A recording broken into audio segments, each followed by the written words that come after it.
ಸ್ಟಿಕ್ಕನ್ನು ಯಾವಾಗಲೂ ಹೀಗೆ ಇಟ್ಕೋಬಾರ್ದು, ಹೀಗೆ ಇಟ್ಕೋಬೇಕು.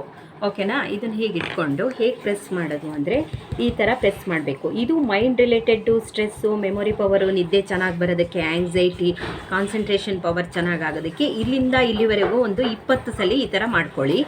ಮತ್ತು ಎಲ್ಲ ಬೆರಳಿಗೂ ಒಂದು 5-5 ಸಲ ಮಾಡ್ಕೊಳ್ಳಿ. ಜನರಲಾಗಿ ಹೆಲ್ತ್ ಇಂಪ್ರೂವ್ ಆಗುತ್ತೆ. ಗ್ಯಾಸ್ಟ್ರಿಕ್ ಪ್ರಾಬ್ಲಮ್ ಏನಾದರೂ ಇದ್ದರೆ ಇಲ್ಲಿ ಮಾಡ್ಕೊಳ್ಳಿ, ಈ ಥರ ಪ್ರೆಸ್ ಮಾಡ್ಕೊಳ್ಳಿ. ಒಂದು 20-30 ಸಲ ಮಾಡ್ಕೊಳ್ಳಿ ಈ ಥರ.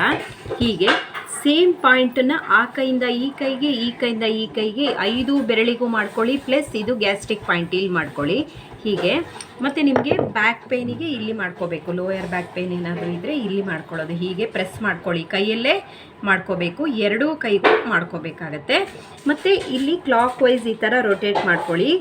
ಸ್ಟ್ರೆಸ್ ಲೆವೆಲ್ಲು, ಮೈಂಡ್ ಪ್ರಾಬ್ಲಮ್ ಏನೇ ಇದ್ದರೂ ಇಲ್ಲಿ ಮಾಡ್ಕೊಳ್ಳೋದು.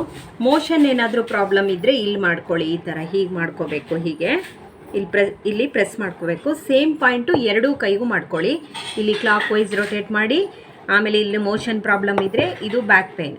ಇದಿಷ್ಟು ಬ್ಯಾಕ್ ಸೈಡು.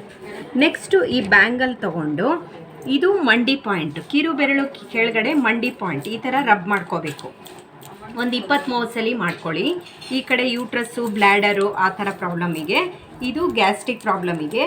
ಇಲ್ಲಿ ಮೇಲೆ ಬಂದರೆ ಹಾರ್ಟು, ಲಂಗ್ಸು ಚೆನ್ನಾಗಿರೋದಕ್ಕೆ ಈ ಥರ ಫ್ರೀ ಇದ್ದಾಗ ಒಂದು 2-2 ನಿಮಿಷ ಎಲ್ಲ ಕಡೆಗೂ ಈ ಥರ ಮಾಡ್ಕೊಳ್ಳಿ. ಜನರಲಾಗಿ ಹೆಲ್ತ್ ಇಂಪ್ರೂವ್ ಆಗೋದಕ್ಕೆ ತುಂಬ ಒಳ್ಳೆಯದು. ನಿಮಗೆ ಮಂಡಿ ನೋವಿಗೆ ಮೇಯ್ನ್ ಈ ಪಾಯಿಂಟ್ ಇರುತ್ತೆ. ಹೀಗೆ ಇಲ್ಲಿ ಜಾಸ್ತಿ ಮಾಡ್ಕೊಳ್ಳಿ.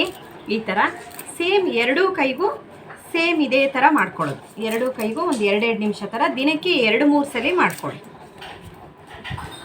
ಆಮೇಲೆ 10 ಬೆರಳನ್ನು ಫಾರ್ವರ್ಡು, ಬ್ಯಾಕ್ವರ್ಡು ಈ ಥರ ಟ್ವಿಸ್ಟಿಂಗ್ ಕೊಡಿ. ಹೀಗೆ ಈ ಥರ ಫುಲ್ಲು ಈ ಥರ ಟ್ವಿಸ್ಟಿಂಗ್ ಕೊಡಬೇಕು. ಒಂದು 2-2 ನಿಮಿಷ ಥರ ಮಾಡ್ಕೊಳ್ಳಿ. ನಾವು ಒಂದೊಂದು ಸಲ ತೋರಿಸಿದ್ದೀನಿ, ನೀವು ಒಂದು 10-10 ಸಲ ಮಾಡ್ಕೋಬೇಕು.